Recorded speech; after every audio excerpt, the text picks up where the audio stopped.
और जब मोदी की गारंटी को पूरा करने की बात आती है तो कहीं ना कहीं अमित शाह की जो रणनीति थी वो दोनों कहीं ना कहीं असर किया और हम छत्तीसगढ़ में भाजपा की सरकार बनाए।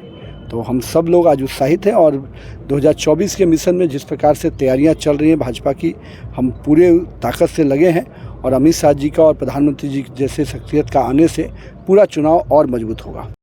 गृह मंत्री अमित शाह का कल कवर्धा आगमन हो रहा है, जिसे लेकर नितिन नबीन आज स्थानीय सरदार पटेल मैदान पहुंचे, जहां कार्यक्रम का आयोजन होना है। गृह मंत्री के द्वारा सभा को संबोधित किया जाएगा। इसके साथ ही डिप्टी सीएम विजय शर्मा भी उनके साथ में रहे और पूरे कार्यक्रम स्थल का जायजा लिया गया। इसके साथ ही पत्रकारों से जब नितिन नबीन ने चर्चा किया तो पत्रकारों से चर्चा के दौरान आखिर क्या कुछ कहा, आप भी सुनिए। देखिए, घोषणा तो 36 वादे भी तो किए थे, गंगा जल का कसम भी खाया था, मुख्यमंत्री आवास से बाहर निकले भी नहीं। अब नांदगांव है तो नांदगांव के कार्यकर्ता ही पूछते हैं कि 5 साल कहाँ थे। तो जिस पार्टी के घोषणा पत्र पर जनता को या उनके नेताओं को ही विश्वास नहीं हो, वो घोषणा पत्र किस काम का? वो केवल एक कागज़ के मात्र टुकड़ा रह गया है। घोषणा पत्र तो वो होता है जो जनता के बीच में पहुंचता है। मोदी की गारंटी के रूप में हम लोगों ने जिस प्रकार से जनता के बीच में सभी चीज़ों को पहुंचाया, उसको कहते हैं घोषणा और संकल्प पत्र। लेकिन कांग्रेस तो केवल अपने एक शब्दों के हिसाब से खेलती है।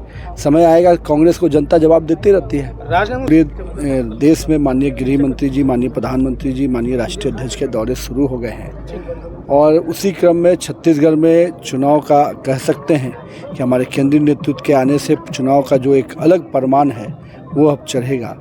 और गृह मंत्री जी, हम लोग सब कोई जानते हैं कि जिन्होंने इस देश को संपूर्ण रूप से 370 से मुक्त किया, कहीं ना कहीं ऐसे कई बड़े फैसले, चाहे वो सर्जिकल स्ट्राइक का रहा हो, चाहे कई ऐसी चीज़ें, और छत्तीसगढ़ में इस सरकार को उखाड़ फेंकने में जो कांग्रेस की सरकार चल रही थी, कहीं ना कहीं गृह मंत्री जी की रणनीति थी। तो इसलिए भी छत्तीसगढ़ की जनता और छत्तीसगढ़ के कार्यकर्ता बहुत उत्साहित हैं अपने गृह मंत्री को, माननीय अमित शाह जी को आगमन से। और कवर्धा की भूमि में आ रहे हैं तो कहीं ना कहीं कवर्धा में भी एक स्पष्ट रूप से अलग संदेश है। राजनांदगांव के लोकसभा की दृष्टि से आ रहे हैं। तो हम सभी बहुत उत्साहित हैं और कार्यकर्ता और जनता में उत्साह है और एक अच्छी सभा यहाँ पर होगी जिससे पूरा संदेश छत्तीसगढ़ में जाएगा।